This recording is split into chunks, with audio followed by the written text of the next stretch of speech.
Fletcher Nash didn't do lines, especially not for things like concert tickets, but that day, something made him stop.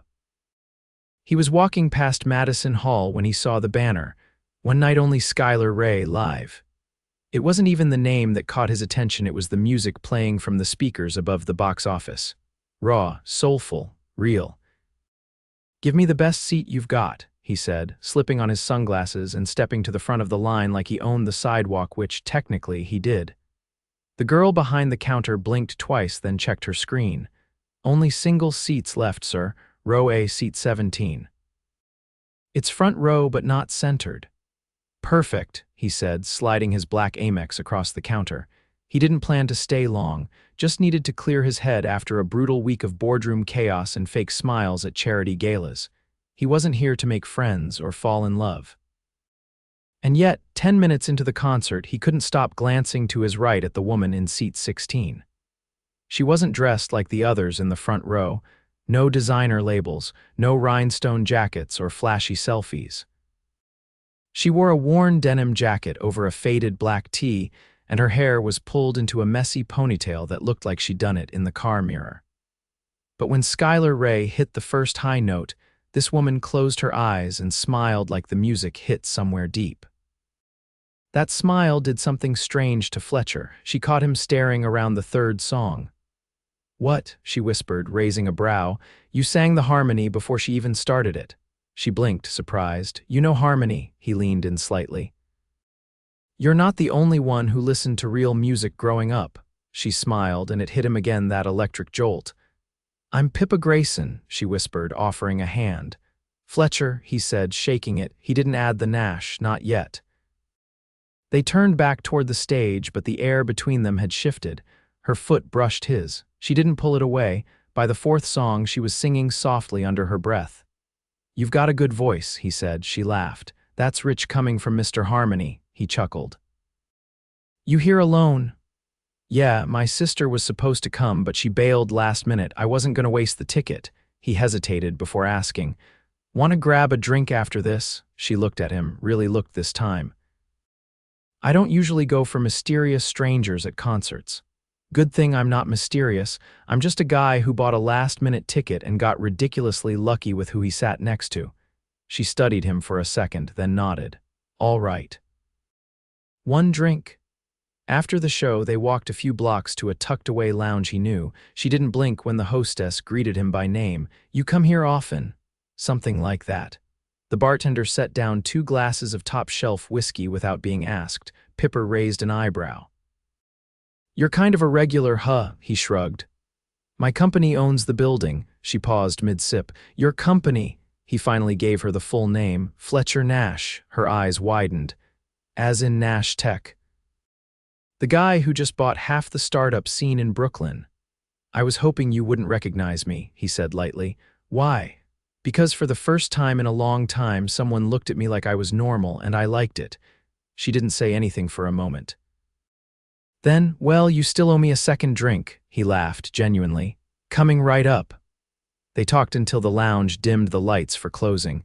Music, childhood, her job at a struggling high school art program, his ridiculous board meetings. "I haven't laughed like this in months," she said as they stepped outside. He reached for her hand without thinking. "Me neither." She let him hold it. They walked toward the subway together, neither wanting to say goodbye. At the corner, she stopped. "This is me." He didn't want the night to end. She didn't look like someone who got swept away by billionaire charm. "Let me see you again," he said. "Please," she smiled. "You're not used to hearing no, are you?" "Not when I mean it this much." She hesitated, then nodded. "Okay. But next time you're not picking the bar, I'm taking you somewhere real." "Deal." They stood there, hands still linked. "Good night, Pippa Grayson." "Good night, Fletcher Nash." She walked down the subway steps, and he stood there for a long time after. He'd bought a concert ticket to escape. He didn't know he'd walk away with the beginning of something real. Something that felt a hell of a lot like falling. The next time Fletcher saw Pippa, she was standing in front of a food truck in Midtown, waving at him with a falafel wrap in one hand and a grin that didn't belong on a street corner at all but in a gallery or a magazine, or anywhere people stopped what they were doing just to stare. You're late, she said, taking a bite. I was about to eat yours. He glanced down at the second wrap she held out. You're feeding me street food. You said next time I pick, so here we are. He took the wrap, his tailored coat catching a gust of city wind. This isn't what I imagined for our second date. Good, she said, walking toward a bench. Means you're not in control. That's healthy for billionaires, I hear. He let out a laugh and followed. They sat, elbows brushing, while taxis honked in the distance and strangers passed without sparing them a glance. I looked you up, she said. After the show, he wiped sauce from his thumb. That's so. You own 23 companies, 24 now after what happened Monday. That acquisition wasn't public yet. I've got a friend who works in mergers. She turned to him. Why didn't you tell me you were worth more than the GDP of a small country? Because I didn't want that to be the headline between us. Pippa didn't blink. And what is the headline? I don't know yet, but I'd like to keep reading. She leaned back, eyes scanning the skyline. You're smoother than you look. And you're sharper than you let on, she tilted her head. I don't hide it, people just don't expect it. He studied her for a beat. What do you want to do, right now? No, in life, what's the dream? She hesitated. I want to open a community art studio. Music, painting, dance somewhere kids can go after school and not just rot in front of screens. Somewhere they're seen. He watched her as she spoke, not the words but the way her voice dropped when she said seen. Like she knew what it felt like not to be. What's stopping you? She gave a short, breathy laugh. Money, connections, a building that doesn't cost a fortune. He leaned forward, elbows on knees. You've got vision, that's rarer than capital. She turned to him, frowning. Don't tell me you're going to invest in me out of pity. No. I'd invest in you out of belief. She didn't respond immediately, just tore a piece off her wrap and fed it to a pigeon near her foot. Then, you're used to people saying yes to you, probably more than I should be. Well, I'm not saying yes, not yet, he nodded, accepting that. Fair enough. She stood and tossed her napkin in the trash. Come on. There's a piano in the park. I want to see if you can actually play or if you're just good at compliments. They walked 5 blocks, past vendors selling knockoff sunglasses and kids skateboarding over cracked sidewalks. The open-air piano sat half-forgotten on the edge of a courtyard, chipped and weathered but still playable. Pippa sat first, fingers drifting across the keys. She played something soft, minor chords that lingered. He watched silently, then slid beside her. Their shoulders touched. He added a fifth above her chord, then a harmony. She glanced at him, lips twitching. So you weren't bluffing. He let his hands move with hers, answering her notes, building something wordless between them. When they stopped, there was a small crowd gathered. A teenager clapped. A woman dropped $1 into the tip jar, then did a double take. Wait, are you? Fletcher stood quickly. We should go. They ducked into a side street. Pippa looked up at him. That happen often, too often, he muttered. She crossed her arms. You don't like it? I didn't build my life to be recognized on sidewalks. I built it so I could choose what mattered. And right now, he looked at her. You, she blinked once, then looked away. You move fast. I know what I want. They walked in silence for a while until they reached the corner where they'd separated the first night. I should head back, she said. I've got a grant proposal to finish. It's due tomorrow. Let me drive you. No need. I'm 3 stops away. He reached into his coat and handed her a small, square envelope. Open this later after your proposal. She eyed it. What is it? Something I think you'll like. She tucked it into her jacket. You're not subtle, and you're not easy to impress, she grinned. See you soon, Fletcher. He watched her disappear into the station again, the envelope tucked under her arm. That night she opened it. Inside was a handwritten note. Saturday noon, Studio 7B, bring your voice, and beneath it a key card. Pippa stepped into Studio 7B at exactly noon, the key card still warm from being clutched in her hand during the subway ride. The studio was tucked into the top floor of a converted warehouse in Tribeca, with floor-to-ceiling windows that drenched the space in light. Hardwood floors gleamed beneath a polished baby grand piano, and the far wall was lined with shelves of vintage vinyl and stacked speakers. It didn't look like a rehearsal room, it looked like a sanctuary. Fletcher stood near the window, sleeves rolled to his forearms, a notebook in one hand and a bottle of water in the other. He looked up the moment she entered, his expression unreadable for a second before it softened. "You came," he said. "You invited me," she replied. "And I was curious what kind of man gives a woman a studio key instead of flowers."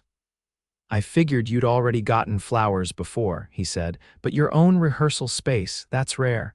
She walked slowly toward the piano, her fingers brushing the edge of it. "This place is unreal." "Whose is it?" "Mine." "Well, Nash Tech owns the building, but this room is mine." He paused. "It's where I come when I don't want to be anyone else." Pippa turned to him. "Why bring me here?" "Because I wanted to hear you sing in a space that lets you breathe." She hesitated, then sat at the piano. She didn't look at him as her fingers found the keys again this time. Something brisk and bluesy, and her voice followed, low and textured, the kind of voice that didn't ask for attention but commanded it all the same. When she finished, Fletcher was leaning against the wall with his arms crossed, watching her like he was trying to memorize every movement. "That's what I thought," he said quietly. "What?" she asked.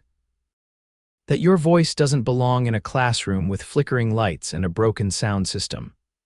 He crossed the room and set the notebook down beside her. "I've been working on something." She opened the cover and blinked. Inside were pages of figures, diagrams, and a proposal draft. But it wasn't about his tech empire, it was about her studio idea, community programs, equipment lists, potential locations. "You wrote all this last night after our falafel date." She looked up. "Why?" "Because you lit up when you talked about it. And because you shouldn't have to wait 10 years to make it happen." She stood slowly, hands still on the notebook. "You don't even know if I can run something like this. I watched you take control of a piano in a public park. I saw how people responded. They listened. You led. That's more valuable than any MBA." Her hands tightened around the edge of the notebook. "If you're trying to fix something in your life by fixing mine, I'm not interested." "I'm not," he said. "You're not a charity case, you're a catalyst. I want to back something that matters. Something that doesn't just grow profits, it grows people." Pippa looked at the windows, then back at him. "You always talk like that, only when I mean it." She didn't respond right away. Then she set the notebook down and walked toward the shelves of vinyl. "You have Nina Simone in here." Second shelf, left side. She found the album and held it up. "My mom used to play this when she was painting. She'd hum along while sketching portraits on the back of old newspapers." Fletcher watched her, something unfamiliar stirring in his chest. "Is she still around?" "No, cancer, 3 years now." He stepped closer but didn't touch her. "I'm sorry." "She'd have liked you, I think," Pippa said. "You have that same restless energy, like you're always looking for something bigger than what's in front of you." He let out a breath. "I'm starting to think you might be what I've been looking for." She met his eyes. I'm not saying it to impress you. I'm saying it because I've built everything I thought mattered and none of it felt like this." For a moment, the silence between them said more than any words could. Then she reached for the record player and set the needle down. The soft crackle of vinyl filled the room before Nina's voice melted into the air. "Dance with me," Fletcher said. "There's no one else here," she replied. "Exactly." He reached for her hand and she let him take it. They moved slowly, not in rhythm but in sync, swaying in the middle of the sunlit studio while the city pulsed outside the glass. Her head rested against his shoulder by the end of the song. When the music faded, she didn't pull away. "I want to believe you're different," she said quietly. "I'll prove it. You already gave me a studio." "That's not the proof." She looked up. "Then what is?" "That I'm still here when it's inconvenient, when you tell me things I don't want to hear, when you close the door and don't open it again right away." He touched her cheek. "That's when it counts." She studied him for a long time, eyes searching. "I don't fall easily. Then I'll wait." She pulled back slightly, enough to put space between them. "I need time to think." He nodded. "Take it." She gathered her things, slipped the notebook into her bag and paused at the door. "Don't try to buy this dream for me, Fletcher," she said. "Let me build it. Just stand beside me while I do." "I won't move." She left without looking back. He stayed in the studio long after she'd gone, sitting at the piano with the ghost of her music still hanging in the air. He wasn't used to waiting, but for her, he'd wait forever. The sound of applause echoed through the auditorium as Pippa stepped off the makeshift stage in the community center's gym, her hand still clutching the microphone. Her cheeks were flushed not from nerves, but from adrenaline. The kids behind her were still beaming from the performance, a mashup of spoken word and layered harmonies they'd built together over the past 6 weeks. She turned to find Fletcher watching from the back of the room, hands in the pockets of his navy coat. He hadn't told her he was coming. He didn't need to. After the crowd thinned and the kids scattered to parents and juice boxes, she found him leaning against the doorway, his expression unreadable. "That was something else," he said. "I wasn't sure it would work," she admitted. "They're all so different." Some had never touched an instrument before last month. "They looked like they belonged up there," she nodded. "They did," he gestured toward the folding chairs. "Walk with me." They moved through the quiet hallway, their footsteps echoing on the linoleum. She could still hear laughter from the far end where a few teens were packing up speakers. He glanced sideways. "You've been avoiding me." "I've been building something," she said. "And I didn't want to do it in your shadow." "You think I'd cast one?" "I think you could, without meaning to." He didn't argue. Instead, he stopped beside a window overlooking the playground behind the center. The sun had started to dip, casting pale gold over the swings. "I have a flight tonight," he said after a moment. "Zurich, 3 days, board meetings." She folded her arms. "You didn't have to tell me. I wanted to, because I've been thinking about what you said, that I should stand beside you, not in front of you." She turned, brows raised. "So I talked to my foundation team," he continued. "They've been looking for grassroots leaders to head new initiatives, people who are already doing the work, not just talking about it." Pippa narrowed her eyes. And I gave them your name, not because I want to own your project, but because I believe in it, and because I hate the idea of leaving for 3 days without doing something that matters today." She leaned back against the wall, processing. "You're really bad at staying out of things. I'm even worse at not caring." They stood in silence for a moment, the hum of vending machines the only sound. She finally spoke. "They offered me a space, a real one, lease signed last night." He blinked. "Wait, where?" "South Williamsburg. An old print shop, needs work, but the bones are good." "That's incredible." "I want to do this right, no shortcuts, no favors I can't return. Then let me be part of it in the way you can live with." She looked at him closely. "You'd really want to be part of something that doesn't have your name on the building." "I want to be where you are." Her breath caught. "I don't need credit," he added. "I need connection. And you're the only person I've met in years who sees the world in a way that makes me question mine." She stepped forward, close enough to see the faint circles under his eyes. "I didn't expect you to show up today. I told you I'd still be here when it mattered." She reached out, brushing her fingers lightly against his wrist. "I'm scared." "Of what?" "That if I let you in, this becomes your world again, and I disappear into it." He took her hand then. "Not possessive, just steady. Then let's make something that belongs to both of us, a space where neither of us disappears." She didn't answer for a long time. The hallway buzzed with distant laughter again, and somewhere a door slammed shut. "I never thought someone like you could fit into my life," she said finally. "I didn't fit into my life either," he replied. "Not until you sat next to me at that concert." Her eyes shimmered, but she didn't look away. "Are you really going to Zurich?" He smiled gently. "Yes. But I'll be back by Friday morning." She stepped closer. "Then come to the studio Friday night, the new one, 7 o'clock." He nodded. "I'll be there." She squeezed his hand once before letting go. "And Fletcher?" "Yeah, I never thanked you." He tilted his head. "For what?" "For seeing me before anyone else did." He didn't reply. He just leaned in and kissed her forehead, soft, reverent, like a promise sealed in silence. Friday arrived with a soft rain. The new studio buzzed with quiet energy, paint cans still open, a few wires trailing across the floor, but the space was alive. Pippa stood by the door, checking the time. 7:04, then headlights curved around the corner outside the window. She didn't move right away, just watched as Fletcher stepped out of the sleek black car, no umbrella, his coat quickly dampening. When he reached the door, she opened it before he could knock. "You're late," she teased. "I got caught in customs." She stepped aside to let him in. He paused, taking in the room, the mismatched rugs, the chalkboard wall already filled with sketches and lyrics, the line of second-hand instruments waiting to be tuned. "It's perfect," he said. It's just beginning. She reached into a crate by the window and pulled out a square piece of paper. I was saving this for opening night, but I think tonight counts, he took it from her. It was a printed ticket, same font as the concert where they'd met, but this one read Community Harmony Project Grand Opening Showcase. Featuring kids who never gave up. He looked at her, emotion flickering in his eyes. I'll be front row, he said. You always are. She stepped toward him, closing the last inch of space. This time when he kissed her, it wasn't a beginning or an ending. It was everything in between. Earned. Undeniable. Real. Fletcher stepped into the new studio on Friday evening, exactly as he'd promised.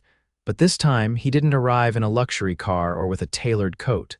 He wore jeans, a dark sweater, and his sleeves were flecked with paint. Pippa turned from the sound booth at the back of the space, headphones around her neck, and paused when she saw him. You painted? She asked, eyeing the pale blue streak on his collar. I did more than paint, he said. I helped install the track lighting in the back room. And I fixed the broken hinge on the keyboard stand. Her eyebrows lifted. You fixed something with your hands that didn't involve a stylus or a stock portfolio. I can handle a drill, Pippa. I just usually pay someone else to. She walked toward him, brushing a fleck of dried plaster from his cheekbone. You've got a streak here that makes you look like you lost a fight with a wall. I did lose. It was a very stubborn wall, she laughed, stepping back to admire the studio. Every surface buzzed with quiet potential unfinished canvases leaned against the far wall, and a group of kids in the other room were tuning instruments under the guidance of a volunteer instructor. The project had grown faster than either of them anticipated. You know what's wild, she said. We're already booked for the next 3 months. After the opening showcase, I got 5 requests from schools who want us to run weekend programs. That's not wild, Fletcher said. That's what happens when something real gets noticed. She glanced at the calendar near the desk. We're going to need more staff, more supplies, probably another location by next year. He slid his hands into his pockets. Then we'll find one. She turned slowly. You keep saying we. Because I'm not going anywhere. Pippa hesitated, then walked to the windows overlooking the street. The city lights shimmered below, but her reflection in the glass was what held her attention. I spent so long thinking I had to do this alone, she said, that if I let anyone help, they'd try to change it, or me. He came to stand beside her, his reflection joining hers. Have I? No, she said. You've only ever made me feel more like myself. He reached into his back pocket and pulled out a small velvet box. Pippa turned, her breath catching. I didn't plan this, he said, his voice low. I didn't even buy this ring for you. It belonged to my grandmother. She wore it every day until the moment she passed. And when I asked her once why she never upgraded it, she said, because love doesn't get replaced. It gets passed on. He opened the box. Inside was a simple, elegant ring, a single vintage diamond set in a delicate platinum band. I don't want to replace anything about you, Pippa. Not your fire, not your stubbornness, not your dreams. I just want to stand beside you, every step forward, every hard day, every moment that matters. Her eyes filled. I never thought I'd be the kind of person someone like you would wait for, she whispered. I never thought I'd find someone who made me want to stop running. Fletcher held out the ring. Marry me. Not because I can give you the world, but because I finally understand what mine was missing. She didn't answer right away. She looked at the ring, then at him, and she smiled. You're lucky I'm not afraid of chaos, she said. He grinned. Is that a yes? That's a forever. She let him slide the ring onto her finger, and when he kissed her, the studio disappeared. The city, the plans, the years they hadn't known each other, it all blurred into something softer, something that belonged only to them.